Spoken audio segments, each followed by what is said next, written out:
بسم اللہ الرحمن الرحیم۔ السلام علیکم ویورز، امید کرتا ہوں آپ سب خیریت سے ہوں گے۔ سلسلہ چشتیہ معینیہ کی تیسری کڑی حضرت بابا فرید الدین مسعود گنج شکر رحمۃ اللہ علیہ ہیں، جن کو حضرت خواجہ غریب نواز رحمۃ اللہ علیہ کے خلیفہ اعظم حضرت خواجہ قطب الدین بختیار کاکی اوشی کے خلیفہ ہونے کا فخر حاصل ہے۔ حضرت بابا صاحب کے بے شمار خلیفہ ہیں، جن میں 3 بزرگوں کو فوقیت و فضیلت حاصل ہے۔ حضرت جمال الدین ہانسوی رحمۃ اللہ علیہ خلیفہ اول ہیں۔ ان کا وصال حضرت بابا صاحب کے سامنے ہو گیا تھا، ان سے سلسلہ نہیں چلا۔ دوسرے خلیفہ اعظم حضرت مخدوم علاء الدین احمد علی صابر رحمۃ اللہ علیہ ہیں۔ انہیں خلافت دے کر براہ راست کلیر کی ولایت سپرد کی گئی تھی۔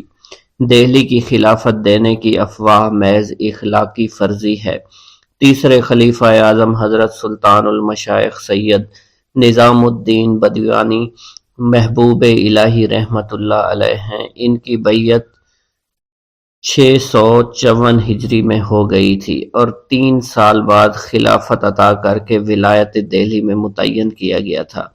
حضرت مخدوم پاک رحمۃ اللہ علیہ کے جتنے بھی تذکرے ہیں، ان کی کوئی حیثیت نہیں ہے، وہ سب عالم فاضل تذکرہ نویسوں کی خوش عقیدگی اور شاعری کا نتیجہ ہیں، جن کی حقیقت کا دور دور تک واسطہ نہیں ہے۔ ان سب تذکروں کی نمایاں حقیقت اپنے رسالہ جمال صابر میں انہوں نے خود ظاہر کی تھی، مگر اکثر عقیدت مندوں نے اس کو اقلیت پسندی پر محمول کر دیا، لہذا ایسے حضرات اسے بصد ادب استدعا ہے کہ ان تذکرہ جات میں جو کرامتیں کہی گئی ہیں، ان کی تکذیب و ترتیب پہلے بھی دی جا چکی ہے۔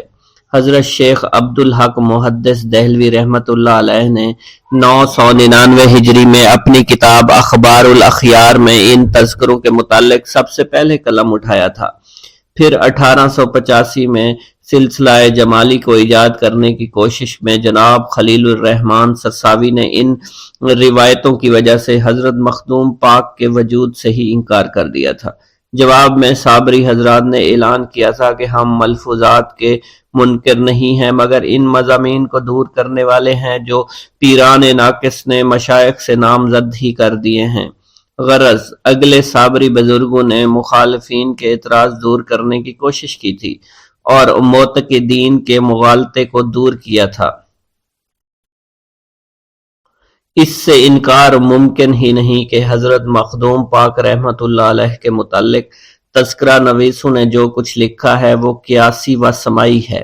اسی وجہ سے ان کی عظیم الشان شخصیت کا صحیح طرح تعارف نہیں کیا جا سکتا۔ ہوا یہ کہ جو واقف تھے انہوں نے سکوت اختیار کیا، اور جو شائق تھے وہ فروعات میں مبتلا ہو گئے۔ ہر زبان پر نئی کہانی ہے، ہر کتاب میں انوکھی داستان ہے۔ یہ اختلاف یوں ہوئے کہ حقیقت تک رسائی نہ ہو سکی۔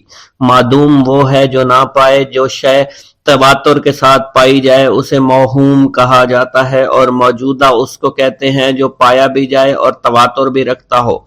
ظاہر ہے کہ حضور مخدوم پاک رحمت اللہ علیہ کے چرچے ہر زمانہ میں رہے ہیں، اور دوسرے سلسلہ کے بزرگوں نے ادب و تعظیم سے ان کا اعتراف کیا ہے، اور یہ کھلی ہوئی حقیقت ہے کہ ان کا سلسلہ جاری اور ساری ہے، بلکہ روحانی صورت سے لوگوں کو مستفیض بھی کیا کرتے ہیں۔ سمجھ میں نہیں آتا کہ ان کے متعلق ایسی بے سروپا روایتیں کیوں گھڑی گئیں۔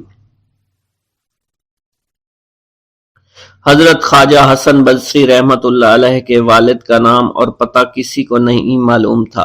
حضرت عبد الواحد بن زید کے نسب پر بھی پردہ پڑا ہوا ہے۔ خبر نہیں کہ حضرت فصیل بن ایاز کا وطن کس جگہ ہے، اور سب سے زیادہ حیرت یہ ہے کہ کسی کو نہیں معلوم کہ حضرت بابا فرید الدین مسعود گنج شکر رحمۃ اللہ علیہ سید ہیں یا فاروقی ہیں، مگر ان لا علمیوں اور کوتاہیوں کی وجہ سے ان بزرگوں کو خلافت، ولایت اور عظمت میں کسی طرح کی کوئی فرق نہیں آتا۔ اجماع سے ثابت ہے مخدوم پاک رحمت اللہ علیہ حضرت بابا صاحب یعنی بابا فرید الدین مسعود گنج شکر رحمت اللہ علیہ کے بھانجے، داماد اور خلیفہ تھے، اور ولایت کلیر ان کو تفویض کی گئی تھی۔ کہا جاتا ہے کہ ان کی پیدائش سے پہلے حضرت مولا علی کرم اللہ وجہہ نے خواب میں بشارت دی تھی کہ مولود کا نام علی رکھنا۔ پھر سرکار دو عالم رحمت اللہ علیہ کا عالم رویا میں ارشاد ہوا کہ نام احمد ہونا چاہیے۔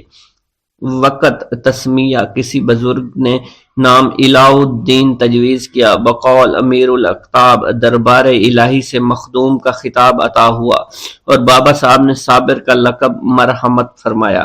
ان سما کی کثرت میں واحد جلمہ نما ہے، مدعا یہ کہ نام کتنے ہی ہوں مگر ذات اصل شاید ہوتی ہے۔ مخدوم پاک رحمت اللہ علیہ کے نسب سے متعلق بھی اختلاف ہے، کوئی حسنی کہتا ہے، کوئی حسینی خیال کرتا ہے، کوئی فاروقی کہتا ہے، کسی نے انہیں ہندی بتایا ہے اور کسی نے یہودی نسل سمجھا ہے۔ معتبر یہ ہے کہ سید ہیں۔ حضرت بابا صاحب رحمت اللہ علیہ کی ہمشیرہ بی بی ہاجرہ کی شادی حضرت غوث پاک کے خاندان میں ہوئی تھی، لہٰذا بجا طور پر کہا جا سکتا ہے کہ سید ہی ہیں۔ ظاہری اور دونوں کشفی دونوں تذکروں کا متفقہ بیان ہے کہ بی بی ہاجرہ کی شادی غوث پاک رحمت اللہ علیہ کے پوتے شیخ عبد الرحیم سے ہوئی تھی، لہٰذا اس سال کے فرق کی وجہ سے جلال صابری کے مؤلف الہی بخش صابری کی تحقیق ہے کہ بی بی ہاجرہ کی شادی شیخ عبد الرحیم سے نہیں بلکہ ان کے صاحبزادے شیخ عبداللہ سے ہوئی تھی۔ شیخ عبداللہ کے متعلق بھی ابہام پایا جاتا ہے۔ حضرت امام جعفر صادق کی اولاد میں سے تھے، اس لیے ان کا تعلق حسینی شاخ سے تھا۔ آگے چل کر ملا صاحب نے لکھا ہے کہ ان شیخ عبداللہ کی شادی بی بی ہاجرہ سے بمقام کھوٹوال عہد خلجی میں ہوئی تھی اور مخدوم پاک کا وصال 679 ہجری میں عہد بلبن میں ہو چکا ہے۔ اس لیے یہ روایت تسلیم نہیں کی جا سکتی۔ جو لوگ مخدوم پاک کو ہندی نیاد کہتے ہیں وہ ان کی جائے ولادت قصبہ ڈیکری ضلع حصار قرار دیتے ہیں، مگر اس کا ثبوت نہیں۔ ان کے بیانات مخدوم پاک پر بھی نہیں۔ پیر محمد چشتی اجودھنی نے واقعہ فرید الدین چشتی میں مخدوم پاک کی ولایت کھوٹوحال لکھی ہے، اور کتب الاقطاب مولانا اکرام حاصوی نے بھی اپنی کتاب میں یہی بتایا ہے۔ مخدوم کے ابتدائی حالات ظاہری تذکروں میں مبہم ہیں مگر کشفی تذکروں میں تفصیل کے ساتھ ملتے ہیں۔ ظاہری تذکرے بھی بیان کیے جائیں گے اور کشفی تذکرے بھی یہاں پر بتائے جائیں گے۔ ایک گاؤں کے بارے میں کہا جاتا تھا کہ جہاں قدرت کی بے پناہ نعمتیں تھیں، اللہ پاک نے وہاں کے لوگوں کو مالا مال کیا ہوا تھا۔ ایسی نعمتیں کہ جن نعمتوں کو دیکھ کر انسان اکثر مغرور ہو جایا کرتے ہیں، مگر وہاں پر کچھ مسلمان تھے، اور سب سے بڑی اور بری بات یہ تھی کہ وہاں کے تمام لوگ کافر تھے۔ وہ کفار اپنی دولت پر بہت فخر کیا کرتے تھے کیونکہ ان میں ہر ایک انسان بہت دولت مند تھا، ہر ایک کے پاس بے بہا پیسے تھے، کسی کو پیسوں کی کمی نہیں تھی۔ وہاں کے سردار کی ایک اکلوتی بیٹی تھی جس کو سردار بے پناہ پیار کرتا تھا۔ اس سردار کی بیٹی بے پناہ مغرور، ظالم، گھمنڈی تھی۔ وہاں پر غریب لوگ صرف مسلمان ہی تھے، تمام کافر ایک دوسرے کی مدد کیا کرتے تھے، لیکن مسلمانوں کی مدد کرنے والا وہاں پر کوئی نہ تھا۔ وہاں پر انہیں کوئی دیکھنے والا نہ تھا۔ سردار کی بیٹی کو کالے جادو میں خوب مہارت حاصل تھی، اور وہ جادو کی وجہ سے وہاں پر رہنے والے غریبوں پر بہت ظلم کیا کرتی تھی۔ تمام مسلمان اس سے بے حد پریشان تھے اور وہ لوگوں کو غلام بناتی اور مزدور بناتی تھی۔ اگر ان میں کوئی اس کی بات نہ مانتا تو اس کو قیدی بنا کر اپنے اشاروں پر نچایا کرتی تھی۔ اس بستی میں چونکہ اکا دکا مسلمان تھے جن کا کوئی پرسان حال نہیں تھا، کوئی بھی ان کو بچانے والا نہیں تھا۔ جب وہ سردار کی بیٹی کے ظلم حد سے بڑھ گئے تو مسلمانوں میں سے ایک بوڑھے شخص نے اللہ کے حضور گڑ گڑا کر دعائیں کی، اے اللہ ہمارے چند نسلیں جو یہاں پر بچی ہوئی ہیں ان نسلوں کو تو بچا لے۔ یہ سردار کی بیٹی جس نے ہمارا جینا دشوار کر رکھا ہے، یہاں کوئی بھی انسان ہمارا حال نہیں پوچھتا، اور نہ ہی ہمارے پاس مال و دولت ہے اور نہ ہی ہمارے پاس جسمانی طاقت بچی ہے۔ یا اللہ ہمارے لیے کوئی ایسا بندہ بھیج جو نہ صرف طاقتور ہو بلکہ اس جادوگرنی یعنی سردار کی بیٹی کو بھی ہرا سکے۔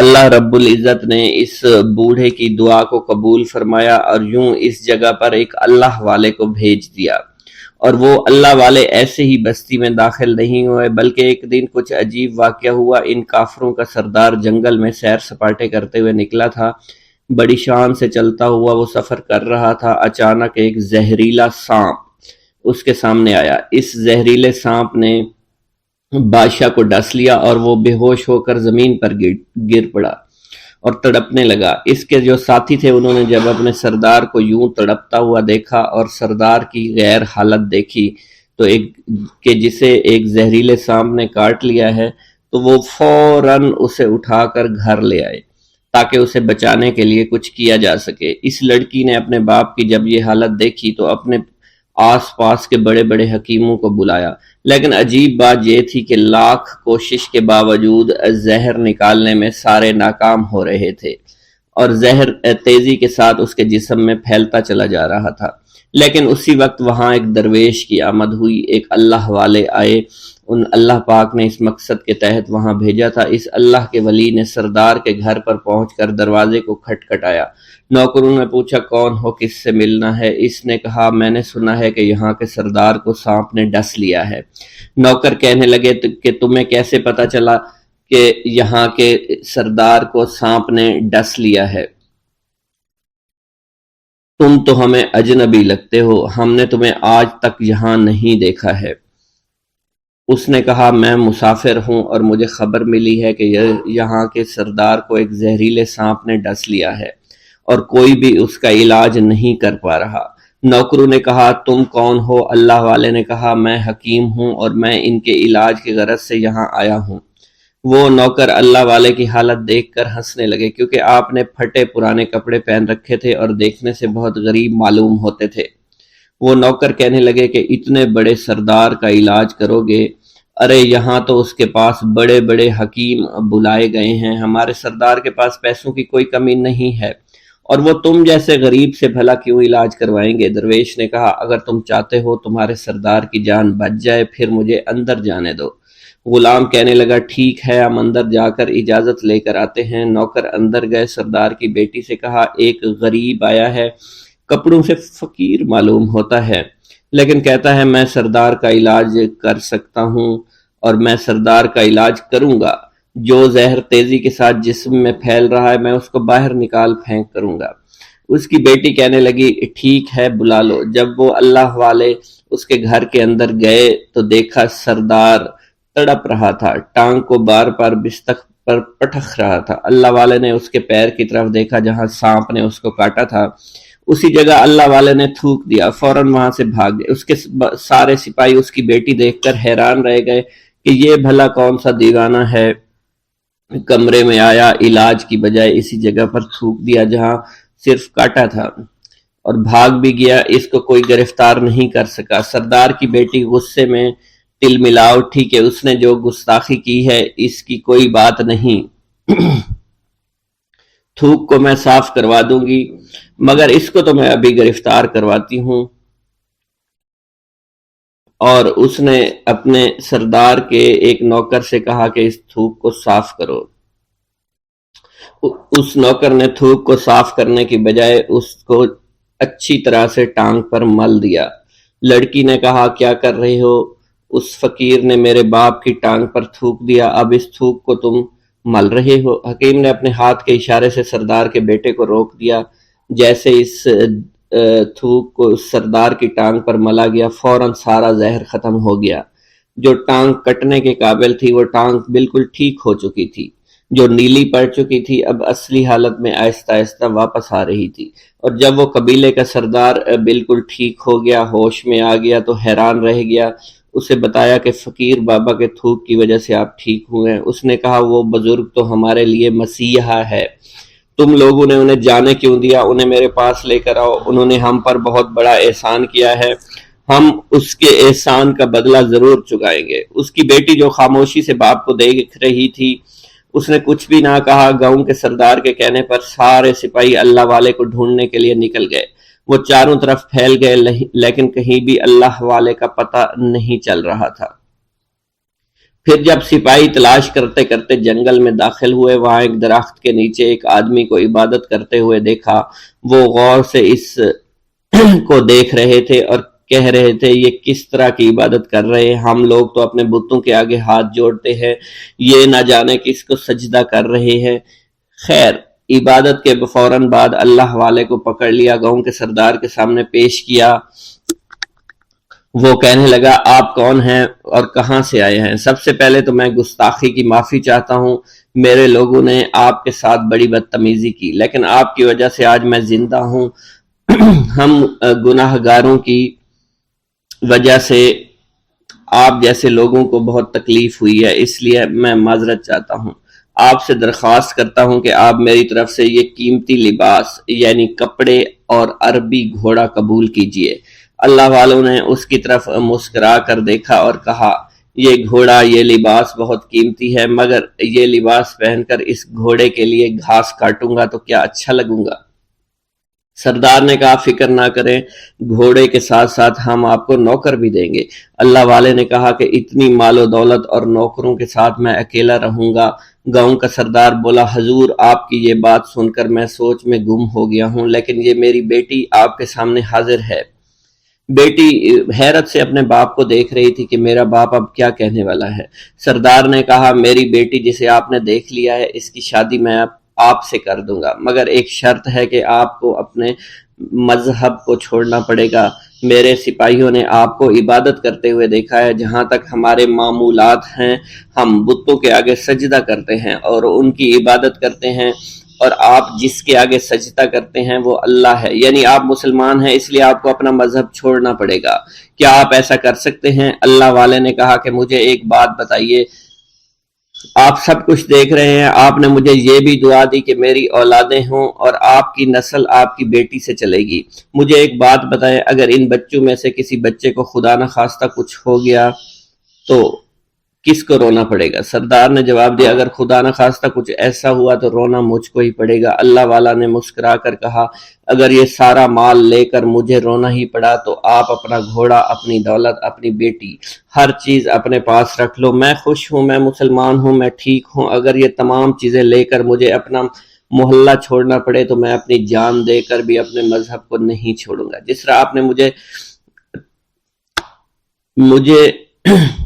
نوازا ہے، میں اسی رب کے دین کو چھوڑ کر چلا جاؤں گا۔ صرف چند پیسوں کی خاطر میں ہر دن پیسہ نہیں کر سکتا، اور اپنی درویشی میں بہت خوش ہوں۔ اللہ نے مجھے جس مقصد کے لیے بھیجا تھا وہ میرا مقصد پورا ہو جائے گا۔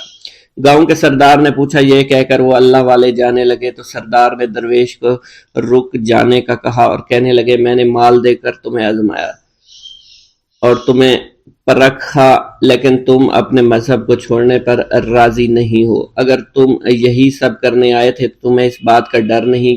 کیا تم نہیں جانتے ہم کتنے طاقتور ہیں، اور میری بیٹی اپنے عمل میں اتنی ماہر ہے کہ تمہیں یہاں کھڑے کھڑے ابھی جنگلی جانور بنا سکتی ہے۔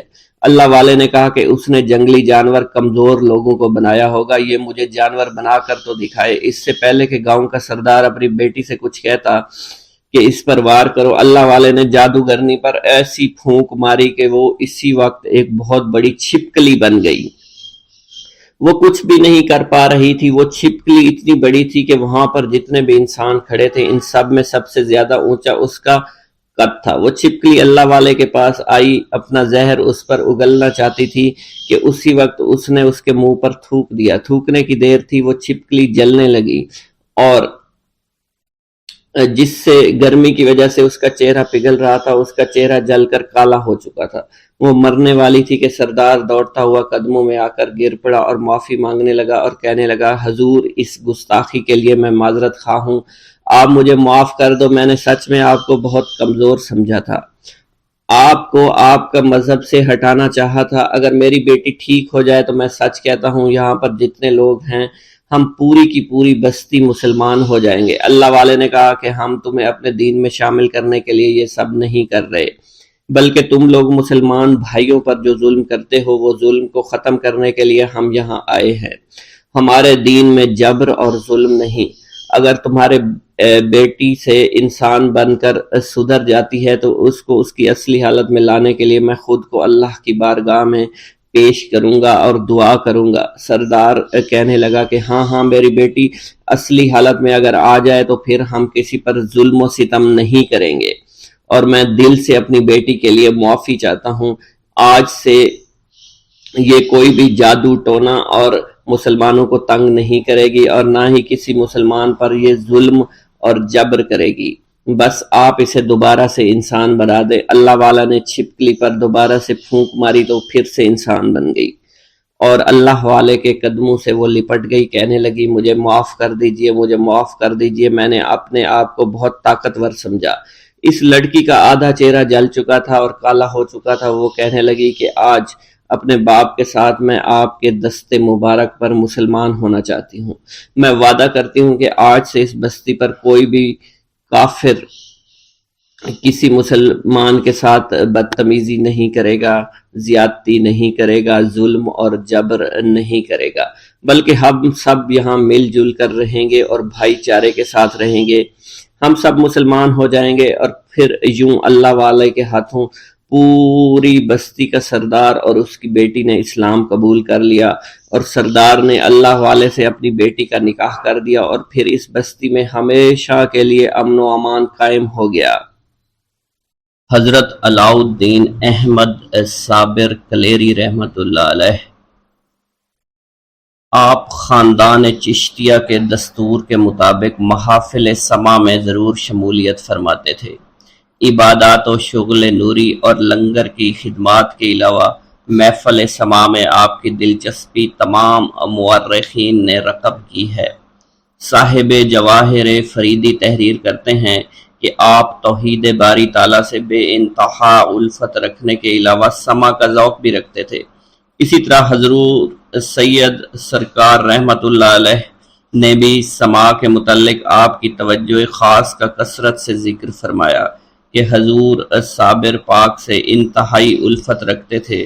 اگر راگ کی آواز کان پڑ جاتی تو خلوت کو ترک فرما دیتے اور محفل میں تشریف لے آتے۔ کبھی کبھار دوران محفل ایسا وجد طاری ہو جایا کرتا جس کا اثر محفل میں شامل ہر فرد پر ہوتا تھا۔ اسی وقت کسی شخص کو عالم کیفر و سرور سے رہائی نہ ملتی جب تک کہ آپ کی کیفیات کا مقناطیسی اثر ختم نہیں ہو جاتا تھا۔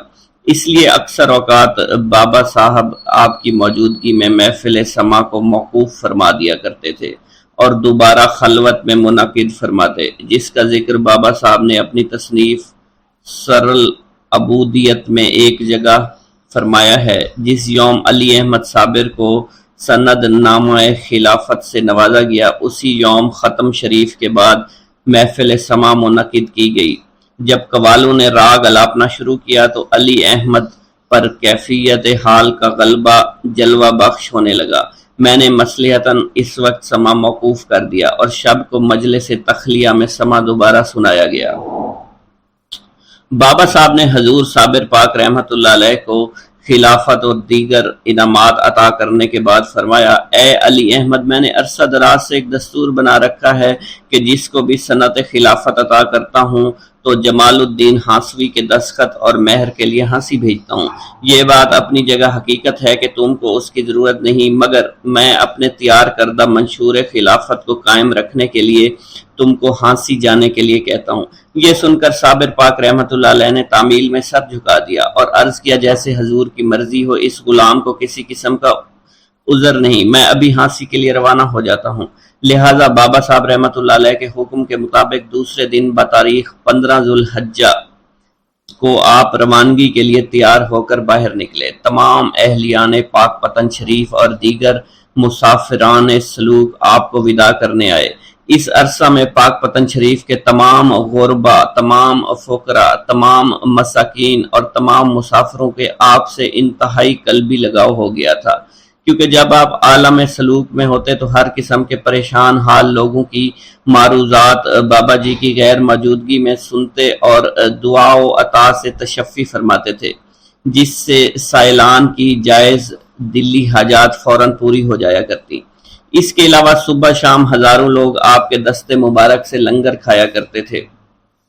یہی وجہ تھی جب لوگوں کو آپ کے وداع پھر ہانسی شریف ہونے کی خبر ملی تو انتہائی مغموم حالت میں لوگ آئے۔ آپ کی سواری کو رخصت ہوتا دیکھ کر ہر آنکھ اشک بار تھی، اس لیے زبان پر خاموشی کے پہرے بیٹھے ہوئے تھے۔ ہر ایک نظر میں کوئی اجنبی سی آہٹ ہے، ہر ایک دل میں کوئی خوف ہے سمایا ہوا، غم حیات کی تنہا اداس راہوں میں تیرے خیال کو سینے سے ہے لگایا ہوا۔ مختصر آپ پاک پتن شریف سے روانہ ہو کر متواتر سفر کرتے رہے، راستہ میں کسی جگہ قیام نہیں فرمایا۔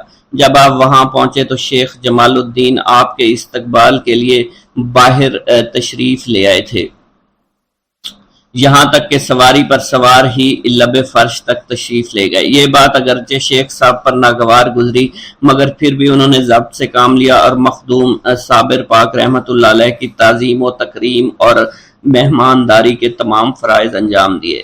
نماز مغرب ادا کرنے کے بعد حضور صابر پاک رحمت اللہ علیہ نے اپنا خلافت نامہ شیخ صاحب کے آگے پیش کر دیا، ساتھ ہی اسی وقت دستخط کرنے کی درخواست کی، مگر شیخ جمال الدین ہانسوی نے کہا کہ اس قدر اجلت کیا ہے، اس وقت آپ آرام کریں کیونکہ آج مطلع غبار آلود ہے اور آفتاب بھی غروب ہو چکا ہے، اندھیرے کی وجہ سے کچھ بھی لکھا پڑھا نہیں جا سکتا، لہذا صبح ہوتے ہی مہر دستخط کر دیے جائیں گے۔ مخدوم صابر پاک رحمت اللہ علیہ کے اصرار فرمانے پر چراغ جلایا گیا۔ اتفاقاً اسی روز ہوا زور سے چل رہی تھی جس کے باعث چراغ گل ہو جاتا تھا۔ یہ دیکھ کر حضور صابر پاک نے اپنی انگلی اوپر اٹھائی جو مثل شمع روشن ہو گئی۔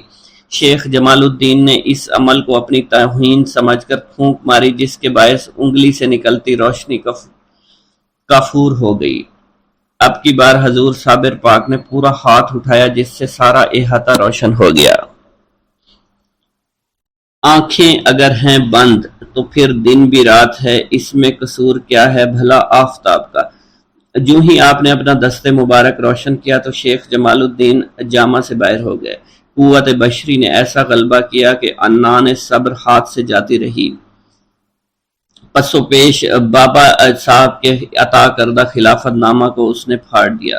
حضور مخدوم پاک رحمت اللہ علیہ جو عین مظہر جلال تھے اس حرکت و توہین کی تاب نہیں لا سکے۔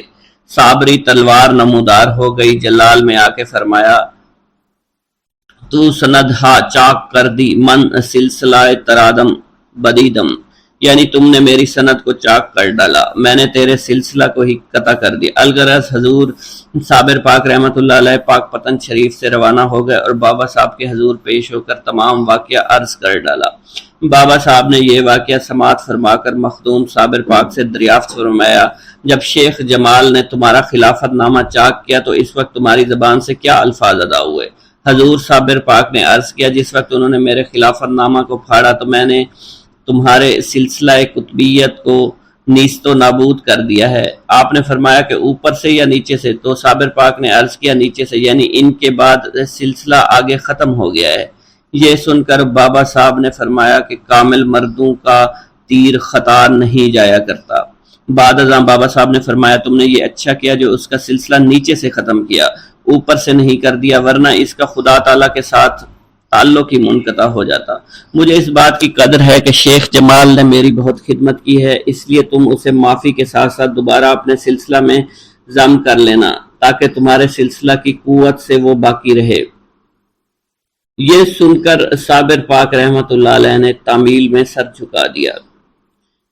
بعد ازاں فرمایا اے علی صابر، تمہیں کلیر بھیجنے میں یہ حکمت پوشیدہ ہے کہ وہاں بسنے والے کثیر لوگ بت پرستی کا شکار ہیں، ہر طرف فسادات کا غلبہ ہے، تمام اسلامی احکامات جو کہ دیگر بزرگان دین کی وساطت سے کلیر تک پہنچے تھے ماند پڑ چکے ہیں۔ مجھے معلوم ہے کہ وہاں کے لوگ نماز تو پڑھتے ہیں مگر بتوں کو آگے رکھ کر، اور اسی طرح دیگر اسلامی احکامات کو بھی بھول چکے ہیں، لہٰذا انتہائی صبر و تحمل کا مظاہرہ کرتے ہوئے ان لوگوں کو حق کی طرف بلانا اور اصل اسلامی روح ہے اس سے ان کو آگاہ کرنا، اور اسی دوران مجھ سے علیم اللہ ابدال کی وساطت سے رابطہ رکھنا۔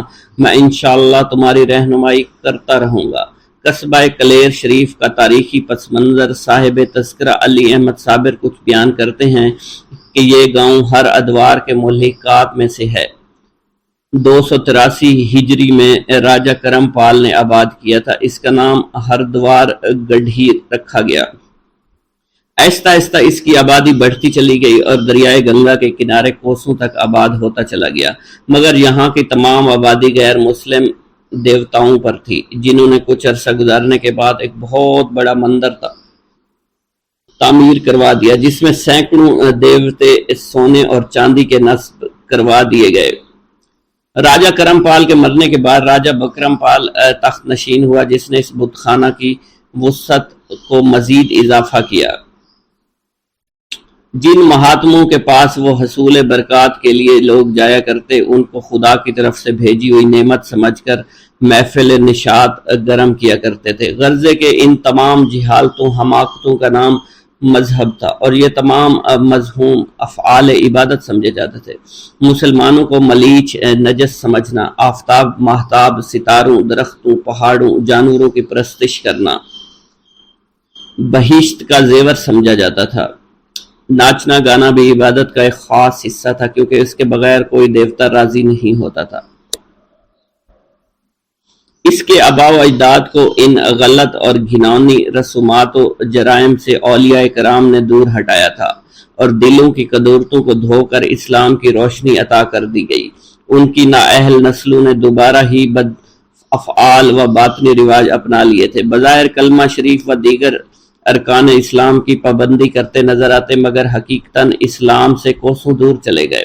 روح اسلام سے ناآشنائی پیدا ہو گئی، یہاں تک کہ مسجدوں میں دوران نماز اپنے آگے چھوٹے چھوٹے بت رکھ لیا کرتے تھے۔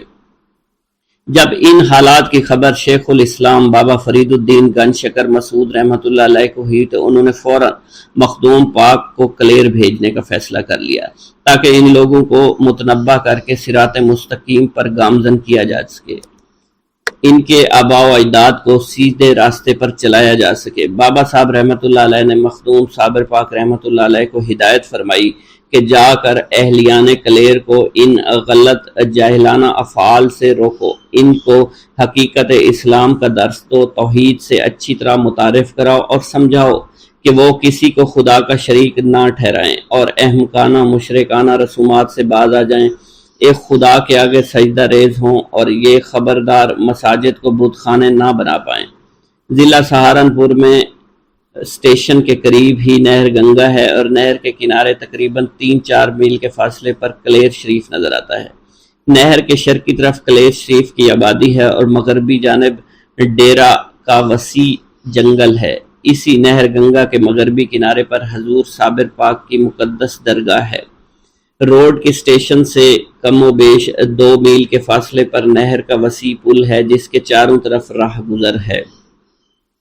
کلیر شریف میں حضور صابر پاک کی تشریف آوری کے متعلق سربودیت اور مقاتیس الوحدت میں تحریر ہے۔ 15 ماہ ذوالحج 652 ہجری دوشنبہ کے روز بعد از اجازت حضرت بابا فرید گنج شکر حضرت علیم اللہ ابدال کے ہمراہ حضرت صابر پاک کلیر شریف روانہ ہوئے۔ اس وقت آپ کی عمر مبارک 55 برس تھی۔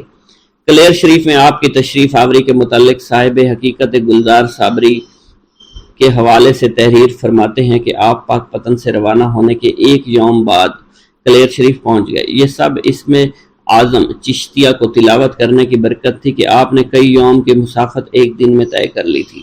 دوسرے دن بعد از نماز ظہر کلیر میں داخل ہوئے اور وہاں ایک مکان میں سکونت اختیار کی، جس کے پڑوس میں جمال نامی ایک روغن گھر رہتا تھا۔ جنوب کی طرف نعمت بن محمد یار کا مکان تھا، شمال کی طرف قاضی شہر مسمی تبرک کا ایک عظیم الشان بنگلہ تھا۔ اگلے روز بعد بوقت نماز عصر کلیر شریف کی جامع مسجد تشریف لے گئے اور لوگوں کو واعظ و نصیحت و روح و اسلام سے آگاہ فرمانے لگے۔ اس وقت مسجد میں کم و بیش 2000 افراد تھے۔ آپ کے ہمراہ جمال روغنگر، حضرت علیم ابدال اور کچھ لوگ اور تھے، جنہوں نے حاضرین مسجد کو آگاہ کیا کہ اے لوگو، یہ قطب الہند ہیں، ہم لوگوں کی اصلاح کے لیے بابا صاحب نے بھیجے ہیں۔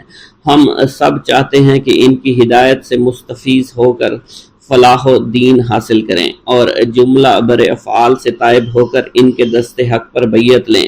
مگر تمام حاضرین میں سے کسی ایک نے بھی لبیک نہ کہا اور خاموشی کے ساتھ اٹھ کر چلے گئے۔ دوسرے دن بوقت نماز فجر حضور صابر پاک رحمۃ اللہ علیہ جامع مسجد میں تشریف لے گئے، واز فرمانے لگے: اے لوگو، تم شرک جیسے گناہ کبیرہ میں مبتلا ہو کر اپنی آخرت خراب مت کرو۔ اپنی مساجد میں بوقت نماز بتوں کو آگے رکھ کر پرستش کرنے سے باز آ جاؤ۔ صرف ایک خدا کی عبادت کرو جو کہ واحد لا شریک ہے، اس کا کوئی شریک نہیں، ہر عیب سے پاک ہے۔ تم اس مختصر سی زندگی کو شرک جیسے گناہ کبیر سے داغدار مت کرو۔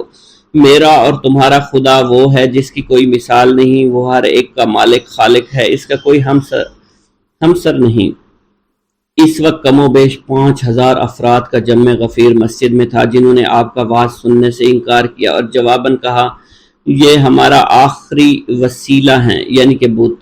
ہمارا پیر قرآن مجید ہے اور امام قاضی تبرک اس کا نسب نامہ اولاد یزید سے مشفق ہے، جس نے ہمیں یہ سب تعلیم دی ہے۔ ہم بغیر اس کی اجازت کے آپ کی بات کیسے مان لیں اور تمام پرانے عقائد کیسے بدل ڈالیں؟ یہ سن کر حضور صابر پاک نے فرمایا: میں اپنے شیخ کامل کے حکم سے تم لوگوں کی ہدایت و اصلاح کے لیے آیا ہوں۔ بابا صاحب نے مجھے امامت و خلافت کی سند عطا فرمائی ہے اور زبان مبارک سے مجھے قطب الہند کا خطاب عطا کیا ہے۔ کیا اس دلیل کو تم لوگ کافی نہیں سمجھتے؟ لیکن تمام لوگ گزشتہ دن کی طرح خاموشی کے ساتھ مسجد سے نکل گئے۔ اس خبر کو تمام شہر میں پھیلا دیا گیا۔ بسم اللہ الرحمن الرحیم۔ صابری تعلیم کیا ہوتی ہے؟ روحی فدا حضرت سید لولاک صلی اللہ علیہ وسلم کی مستند حدیث ہے کہ انسان کے جسم میں ایک ایسا عضو ہے جس کے صالح ہونے سے سارا جسم صالح ہو جاتا ہے اور جس کے خراب ہونے سے سارا جسم خراب ہو جایا کرتا ہے۔ وہ عضو دل ہے۔ مطلب یہ کہ جیسا دل ہوگا ویسا ہی جسم ہوگا۔ دل اور جسم کی نورانیت روح کی تقویت کا باعث ہوا کرتی ہے۔ روح کو فنا نہیں، موت صرف جسم کو آیا کرتی ہے۔ ظاہر ہے کہ آدمی خاک اور روح سے مرکب ہے۔ مر جانے والے نورانی جسم کا مدفن بھی نورانی ہو جایا کرتا ہے، لہذا صالحین کے کرب و جوار میں دفن ہونے والوں کو ان کی نورانیت سے فائدہ پہنچتا رہتا ہے۔ گویا مرحوم اہل اللہ کے جسم و روح دونوں فیض و رساں ہیں۔ شہیدوں اور ولیوں کو مردہ نہیں سمجھنا چاہیے، انہیں دربار الہی سے روزی ملا کرتی ہے، ان کا جسم سڑنے اور گلنے سے محفوظ کر دیا گیا ہے۔ انوار الہی مثل صورت آفتاب و مہتاب کائنات کے ذرے ذرے پر ذو فگن ہے، لیکن آنکھ دیکھنے کی تاب نہیں لا سکتی۔ انوار الہی کے ملاحظہ کے لیے ایک اینک کی ضرورت ہے، ان کی دید بغیر توسط کے ممکن نہیں۔ حضور قلب کی تعلیم ہر مذہب میں ہے، لیکن اسلام سے سب سے بہتر اور سہل الحصول ہے۔ شریعت میں نماز، روزہ، حج، جہاد کی تعلیم ہے، اور طریقت میں شریعت کی پابندیوں کے ساتھ ذکر و فکر کی تاکید کی گئی ہے، اور ذکر و فکر ہی ہے کہ حضور قلب حاصل ہوتا ہے۔ صوفیوں کے سب سلسلے اور طریقے تصور شیخ کے قائل ہیں، مگر اللہ بہتر جانتا ہے کہ باوجود علم و فضل کے مولانا اشرف علی تھانوی نے قصص الاکابر کے لکھ دیا ہے کہ چشتیوں میں تصور شیخ نہیں ہے۔ ان کے برخلاف مولوی رشید احمد گنگوہی صاحب نے ارواح ثلاثہ کے صفحہ نمبر 390 میں لکھا ہے کہ 3 سال کامل حضرت حاجی امداد اللہ مہاجر مکی رحمت اللہ علیہ کا چہرہ قلب میں رہا، اور میں نے بغیر اس سے پوچھے ہوئے کوئی کام نہیں کیا۔ حضور قلب کی تکمیل محض نظر، فکر اور گمان سے ہی نہیں ہوا کرتی، بلکہ کشف و شہود سے، یقین سے بھی ہوتی ہے۔ اس کے حصول کے لیے خلوص محبت یعنی للہت اصل شے ہے۔ شریعت و طریقت دونوں میں حضور قلب کی تعلیم ہے، مگر دونوں میں نمایاں فرق یہ ہے: اسلام نیت کی درستگی کو ضروری سمجھتا ہے اور قول و عمل میں یکسانیت چاہتا ہے۔ علم کا مقصد عمل ہے اور صحیح علم دل کی درستگی پر موقوف ہے۔ صالح دل کی علامت یہ ہے کہ آدمی راضی بہ رضا ہو۔ صحیح مقصد کے لیے کوشش کرنا ہمارا کام ہے، مگر نتیجہ اللہ کے ہاتھ میں ہوا کرتا ہے۔ طریقت کے جملہ سلسلوں کا مقصد ایک ہی ہے، یعنی معرفت الہی، لیکن مختلف طبقوں کی وجہ سے حصول مقصد کے طور طریقے میں خفیف سا فرق پایا جاتا ہے۔ چنانچہ سلسلہ چشتیہ بھی ایک امتیازی خصوصیت ہے۔ ان کا اندازہ تعلیم چشتیہ کے معمولات سے کیا جا سکتا ہے۔ اس کی تعلیم درسی نہیں۔ حضرت محدث دہلوی نے لکھا ہے کہ نفس کی مخالفت چشتیوں میں ہے، عبادت کی جان ہے، اور عام رسم و راہ پھنسے رہنا ان کے یہاں کفر ہے۔ چشتی نفس کو صنم اکبر سمجھتے ہیں۔ انہوں نے یہ اصول قرآن پاک سے اخذ کیا ہے۔ چشتی مجاہدات کے ذریعے تصفیہ و تزکیہ کر کے دماغ کو صاف کیا کرتے ہیں۔ ان نقوش کو صفات و ملکات سے موسوم کیا جاتا ہے۔ تزکیہ تصفیہ میں شیخ کی توجہ کے علاوہ دو وظائف بھی ہوتے ہیں، مگر اصل تکمیل محبت بھری آہ و سوز سے ہوتی ہے۔ محبت ہی عزا کا باعث بنتی ہے۔ اسی طرح اپنے آپ کو پہچان لینے کے بعد خدا کی معرفت کا شعور پیدا ہو جایا کرتا ہے۔ چشتی محبت ہی کی خاطر نفس کی مخالفت کر کے اسے مہذب بنا لیتے ہیں۔ تہذیب نفس محبت کا تقاضا ہے کہ اچھے برے سب کے ساتھ اخلاق اور اچھے اخلاق سے برتا جائے۔ ہر شے نیک و بد پہلو رکھتی ہے۔ نیک تو نیک ہی ہوتا ہے، مگر بد کو نیک بنا لینا کمال بندگی ہے۔ حضرت سلطان المشائخ رحمۃ اللہ علیہ کا ارشاد گرامی ہے کہ صحبت ماباش و صحبت تو باشیم، بد کو نیک بنانے کی صحیح بہترین صورت ہے۔ اس سے اتحاد بڑھتا ہے اور توحید کی بھی تبلیغ ہوا کرتی ہے۔ بہرحال چشتی نفس کی مخالفت کر کے صبر و رضا کو عادی کیا جاتا ہے، اور ان کی نشانی ہے۔ چشتیوں میں محبت و ہم نشینی کے ساتھ اتباع و تقلید ضروری ہے، لیکن وہ ارباب ظن تخمین کی تقلید کو حرام سمجھتے ہیں۔ تجدید کے وہ معترف ہیں، مگر تاسیس کے قائل نہیں ہیں۔ حق یہی ہے کہ پرانی عمارت کو ڈھا کر از سر نو عمارت بنانا طول عمل ہے اور اسراف بھی ہے۔ پرانی عمارت کو مفید و کارآمد بنانے کے لیے حسب ضرورت ترمیم کر دینے کو تجدید کہا جاتا ہے۔ تاریخ بتاتی ہے کہ جب ہندوستان میں فتنہ و فساد کی لہر دوڑی تو مذہب میں بھی تحریف ہوئی، اخلاق بگڑنے لگے اور فرعونیت شروع ہوئی، اور طبیعتیں ذلت پستی کی طرف مائل ہونا شروع ہوئی، تو حضرت بابا صاحب رحمۃ اللہ علیہ نے رفاع عام کے لیے جذبہ سلوک کو علیحدہ کر دیا۔ یہی وجہ ہے کہ مخدوم پاک علی احمد صابر کلیری رحمۃ اللہ علیہ کو مجذوب سالک کے درجے میں خلافت عطا فرمائی، اور حضرت سلطان جی رحمۃ اللہ علیہ کو سالک کامل اور رئیس فقیر کا مرتبہ دے کر خلیفہ بنا دیا۔ گویا اس طرح سلسلہ چشتیہ کی دو شاخیں ہو گئیں۔ اصل یہ ہے کہ اس زمانہ کو کمزور طبیعتیں جذبہ و سلوک دونوں کے بوجھ کی متحمل نہیں ہو سکتی تھی۔